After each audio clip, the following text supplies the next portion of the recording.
I'm here to chat to you a little bit about how digital technology is affecting our dosha and what we can do to mitigate it, because we all know we are living in an age where digital tech is part of our everyday life, if not moment to moment part of our life, and we are constantly being bombarded with electricity, with EMF, with the radiation that kind of bounces off, buzzes off everything that we touch now. And this, combined with the fact that we're living a much more fast-paced lifestyle than what we're actually wired to be able to handle. You know, we're eating on the go, we're working on the go, we're living on the go.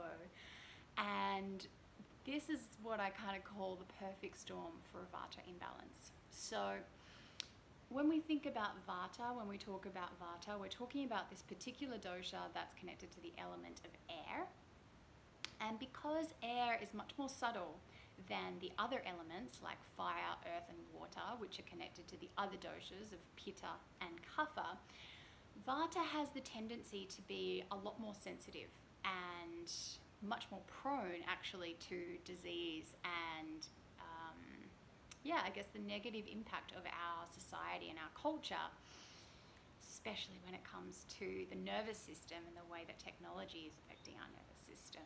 So as a result of all of this technological advancement, what we're seeing is a massive spike in anxiety, a rise in these mysterious autoimmune diseases, a bunch of new diseases coming up, and an exacerbation of the old diseases.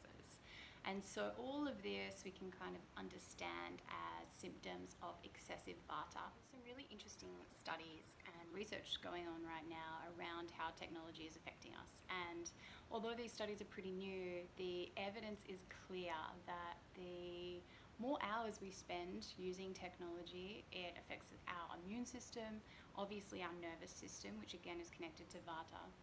And they've also been able to prove that the more hours we spend on tech, the less able we are to concentrate. And this is what I find most interesting, is actually be compassionate. So the more time we spend on tech, the less able we are to feel compassion and empathy for other humans. So, I mean, are we seeing that play out or what? There are a few classic symptoms of Vata imbalance, or what you can think of as too much Vata, excessive Vata. It plays out in the physical body and in the mind. So on the physical level, you might first notice things like having dry skin, dry hair, joints that are cracking, maybe gas and constipation, so your digestion is a little irregular, maybe your appetite is a little irregular. You're also going to see it show up in your sleep, the quality of sleep that you're getting. Typically, we find it hard to sleep or get into a deep sleep if there's too much Vata, particularly in those hours between like 2 a.m. and sunrise. That's where we really see Vata at play there in those hours, and I can definitely relate to that.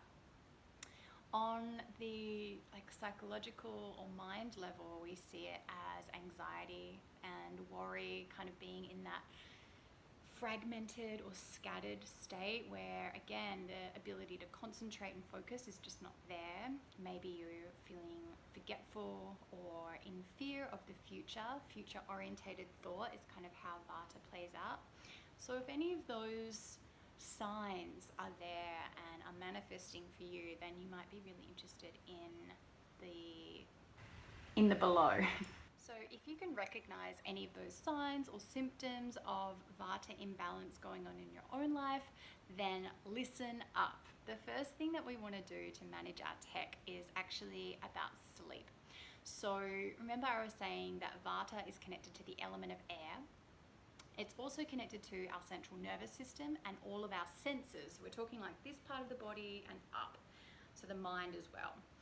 And this means that we are particularly sensitive to light and to sound. So we want to be really aware about the quality of light and the sound that we are receiving.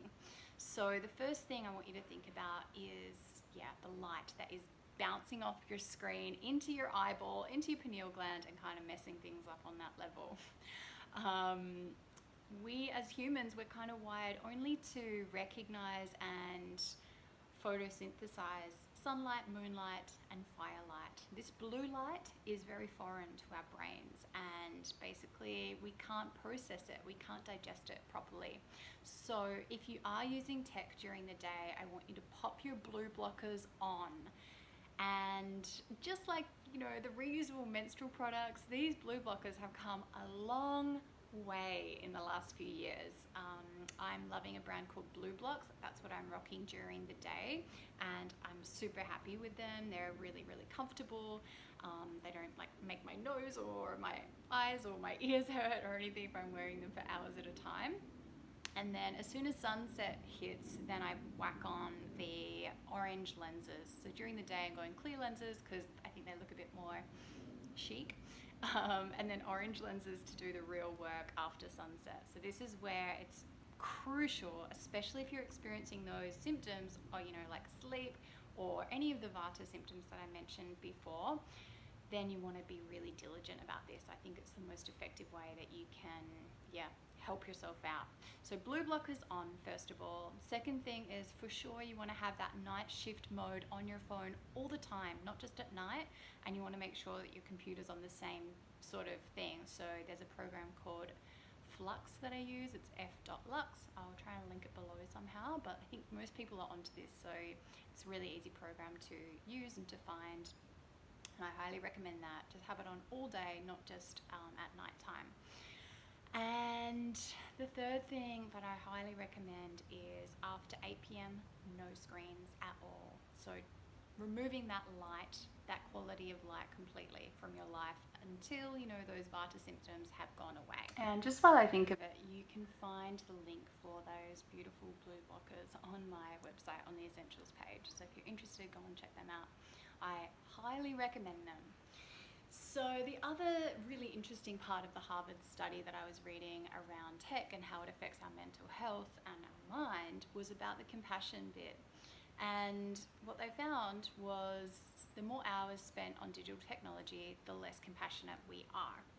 And so, this is pretty easy to see actually. If most of our human contact is coming through the screen, through emails and messages and voice notes and Instagram posts, and less of that connection is actually in the flesh, of course, we're going to start to function and connect more from up here. So, the science has it in, but also an Ayurveda would understand this as a Vata imbalance.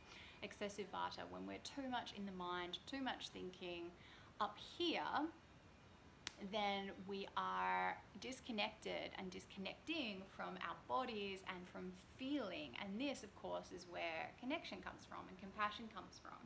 So I guess the other offshoot from that Harvard study was about our ability to concentrate.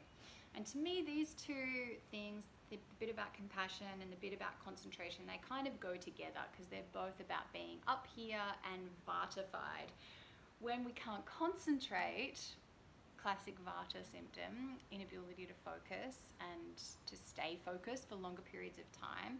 When we feel, scattered, fragmented, and like our attention is constantly being pulled in multiple directions, then we get that classic overwhelmed Vata feeling. Definitely nothing new for me. But this is the way these platforms are set up. Particularly social media, it's set up in a way to keep us constantly distracted. Again, our attention being pulled in multiple directions at once, so we stay engaged and stay on the platform, keep using it so they can show us more ads. So, of course, our ability to concentrate is diminishing rapidly because we're being trained that way. So there are a few things that I'm going to recommend in this regard. First of all is to get grounded through your yoga practice. If we are using our practice to literally get on the ground, to literally connect to our body and our breath, that is without us needing to even think about compassion and concentration, we are automatically going to strengthen our capacity to be compassionate and to be focused if we're in our bodies and we're present and we're not just up here. Of course we need up here, but we also really need to be in our bodies. So get grounded through your yoga practice. I've got a beautiful Vata balancing yoga practice online, so I'll link to that below as well. Be sure to check it out. especially if you're feeling those Vata symptoms, it's all about opening up your lower body and literally feeling the earth element as part of you. So that's the first thing. First things first, yoga. And then the second thing I'm going to recommend is actually grounding yourself through food. Food is medicine. Having a Vata balancing diet is, warm foods, less raw and cold foods, making sure that you're getting lots of grains in there, lots of good fats. And that's kind of a basic overview, but you really want to stay away from cold smoothies and salads, particularly in winter, which I know it is in the Southern Hemisphere right now. But all year round, if you're managing Vata, if you're living in a big city where there is a lot of tech and a lot of EMF that you can't really escape from, then that Vata balancing diet is going to help not only absorb the electricity from your body in that way, but it's also going to help to detox you and to ground you in that way. So really, really important and super effective. It's maybe the most direct, effective way that you can change your state through food. The third thing that I'm going to recommend is to balance your connection. So if you're noticing that all of your connection with other humans is coming through a screen, which is so easy to do, it's not like a criticism, I do it as well, we all do it. It's a kind of a slippery slope, but if the majority of your connection is happening through a screen or through a device, then make a special effort, a dedicated effort to get some in the flesh human contact every day. And ideally, we want to balance, right? We want to have equal parts online connection and then in the flesh connection. When we can touch each other, when we can feel each other's physical energy and be in each other's presence in that way, not only does it help us to focus, be present and concentrate on what the other person is saying and feeling and expressing, but it also gives us that real compassion and empathy for whatever the other person is feeling, because we can feel it too. So that's my recommendations. I hope this has been really helpful. I know that anxiety is a big one and tech is definitely a big part of that. So I have some other resources available for managing anxiety in particular, which is again another classic sign of Vata imbalance. So in Paths to You this month, the roadmap that I'm offering is all about how to manage anxiety and how to use the Paths to You program step by step, exactly which workshops to take over a 40-day course to really focus in and balance that out for you. I also have a podcast episode all about anxiety. So if those two things spark your interest, go over there now. I'll link them below and have a beautiful day.